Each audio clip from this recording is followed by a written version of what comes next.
क्या मैं सुंदर हूं? ये बस एक सवाल नहीं है। ये एक ऐसा सवाल है जो अंधेरी, सुनसान गलियों में गूंजता है और इसका जवाब किसी की मौत तय करता है। तो आज हम गहराई से जानेंगे जापान की एक बहुत ही मशहूर और डरावनी कहानी के बारे में। एक ऐसी कहानी जिसने पीढ़ियों से लोगों के दिलों में खौफ पैदा किया है। ये कहानी है कुचिसाके ओना की, मतलब फटे मुंह वाली औरत।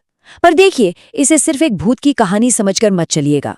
नहीं, ये कहानी है गुस्से की, दर्द की और बदले की। एक ऐसी खौफनाक दास्तां जिसे समझना वाकई बहुत जरूरी है। चलिए, कहानी की शुरुआत करते हैं आज के चमचमाते टोक्यो से। आप जानते ही हैं, टोक्यो एक ऐसा शहर जो कभी सोता ही नहीं है, लेकिन इसकी इन ऊंची ऊंची इमारतों और चमकती रोशनियों के पीछे अंधेरी गलियों में एक खौफनाक साया धीरे धीरे फैल रहा था। एक अफवाह जो अब सिर्फ अफवाह नहीं रही, बल्कि एक जानलेवा हकीकत बन चुकी थी। और जानते हैं ये सब शुरू कैसे हुआ? एक बहुत ही मामूली से मजाक से।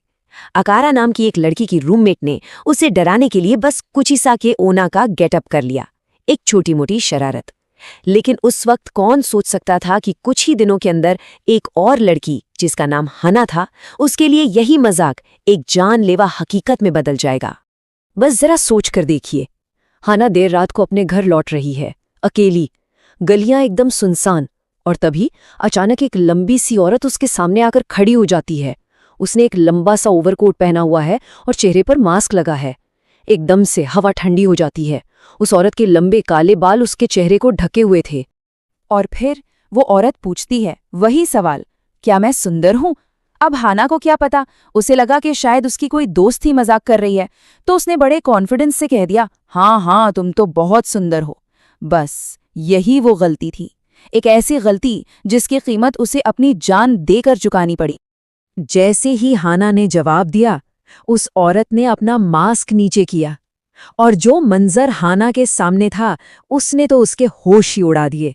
उस औरत का मुंह एक कान से लेकर दूसरे कान तक पूरा कटा हुआ था, और फिर उसने अपने कोट के अंदर से एक बड़ी चमकती हुई कैंची निकाली और उससे कट कट की डरावनी आवाज करने लगी। अब यहाँ से ये कहानी और भी ज्यादा खौफनाक हो जाती है। पता है क्यों? क्योंकि जब हाना ने हाँ कहा तो उस आत्मा ने कहा, अच्छा, तो अब मैं तुम्हें भी अपनी तरह सुंदर बनाऊंगी। ये सुनते ही हाना बुरी तरह डर गई और चिल्लाई, नहीं, तुम सुंदर नहीं हो। लेकिन उसका ये दूसरा जवाब ही उसकी मौत का कारण बन गया।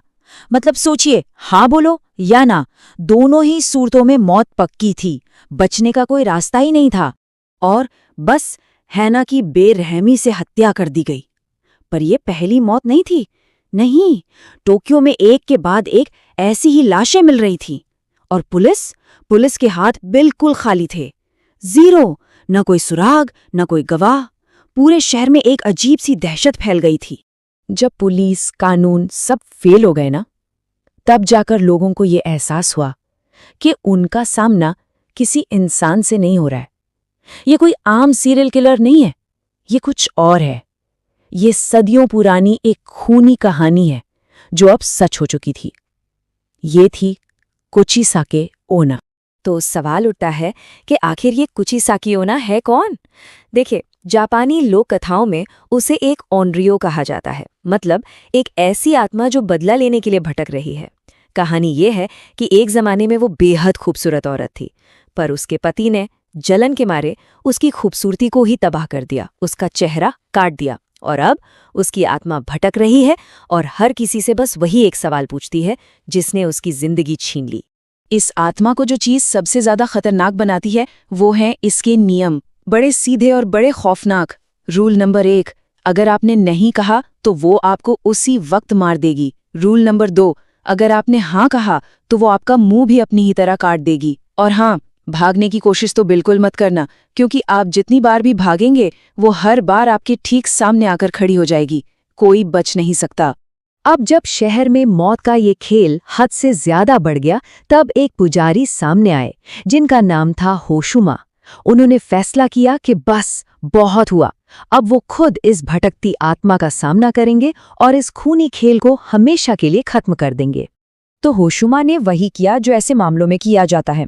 वो आधी रात को टोक्यो की उन्हीं बदनाम गलियों में गए, अपने साथ एक पवित्र ताबीज और नमक लेकर।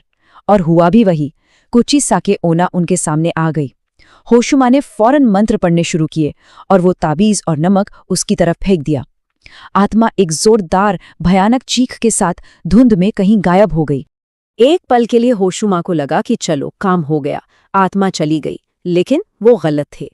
उसी रात उन्हें एक बहुत ही डरावना सपना आया। सपने में कुचिसाके ओना ने कहा, मैं लौट आई हूं और अब मौत का ऐसा तांडव होगा कि सब देखते रह जाएंगे। मतलब ये तो तूफान से पहले की शांति थी। और खतरा सच में बढ़ गया था, बहुत ज्यादा। देखिए, पहले हमले सिर्फ अंधेरी सुनसान गलियों में होते थे, लेकिन होशुमा की उस नाकाम कोशिश के बाद वो आत्मा और भी ताकतवर होकर लौटी। अब तो लोग अपने घरों के अंदर भी सेफ नहीं थे। वो शीशों से, टीवी स्क्रीन से, मोबाइल स्क्रीन से, कहीं से भी हमला करने लगी थी। सोचिए, मसातो नाम की एक लड़की थी। वो अपने मोबाइल पर कुछ देख रही थी और उसी स्क्रीन से निकलकर आत्मा ने उसे मार दिया। एक और इंसान को एक बंद बाथरूम के अंदर आईने में से हमला करके मारा गया। मतलब अब कोई भी शीशे जैसी चीज, कोई भी रिफ्लेक्टिव सरफेस सेफ नहीं था। घर की दीवारें भी अब किसी को नहीं बचा पा रही थीं। अब तक होशुमा ये बात अच्छी तरह समझ गए थे कि ये पूजा पाठ, ये मंत्र, ये ताबीज इस ताकतवर आत्मा पर कोई असर नहीं करने वाले। उन्हें कुछ नया सोचना था, एक ऐसी स्ट्रैटेजी जो आत्मा के दिखावे पर नहीं बल्कि सीधे उसकी रूह पर वार करे। और यहीं से कहानी पहुंचती है अपने फाइनल शोडाउन तक। तो सबसे बड़ा सवाल यही था, एक आत्मा को कोई कैसे हरा सकता है, खासकर एक ऐसी आत्मा जो सिर्फ और सिर्फ गुस्से और दर्द से बनी हो। उसे शांत कैसे किया जाए? होशुमा ने अपना प्लान पूरी तरह से बदल दिया। वो पुराना तरीका, ताबीज और मंत्र वाला, वो तो फेल हो चुका था, बल्कि उसने तो चीजें और बिगाड़ दी थीं। अब उनका नया तरीका था साइकोलॉजिकल, मनोवैज्ञानिक। और इस बार उनके हथियार थे हमदर्दी और सच्चाई। तो होशुमा एक बार फिर उसी गली में गए। कुचिसाके ओना फिर सामने आई और उसने वही सवाल पूछा, क्या मैं सुंदर हूं? पर इस बार होशुमा ने हाँ या ना में जवाब नहीं दिया।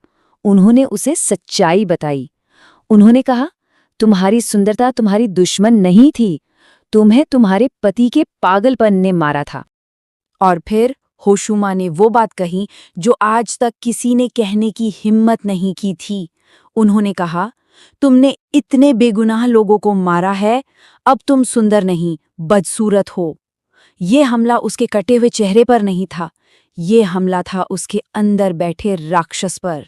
बस इतना कहने के बाद होशुमा ने एक पवित्र आईना निकाला और उसके सामने कर दिया। और उस आईने में उसे अपना वो पुराना सुंदर चेहरा या कटा हुआ चेहरा नहीं दिखा। उसे दिखा वो राक्षस जो वो बदले की आग में जलकर बन चुकी थी। अपने इस असली बदसूरत शक्ल का सामना वो नहीं कर पाई और एक आखिरी भयानक चीख के साथ वो धुएं में तब्दील हो गई, हमेशा के लिए।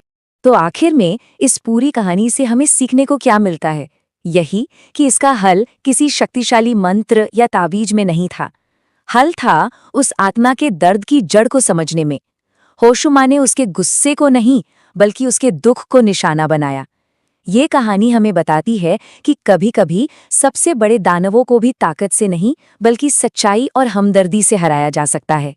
हाँ, टोक्यो में शांति तो वापस आ गई, सब कुछ नॉर्मल हो गया, लेकिन एक सवाल आज भी कहीं ना कहीं हवा में तैरता है कि क्या एक इतनी पुरानी और शक्तिशाली कहानी कभी सच में मर सकती है, या फिर वो बस सही वक्त का इंतजार कर रही है, किसी और शहर की, किसी और अंधेरी गली में फिर से किसी से पूछने के लिए, क्या मैं सुंदर हूं?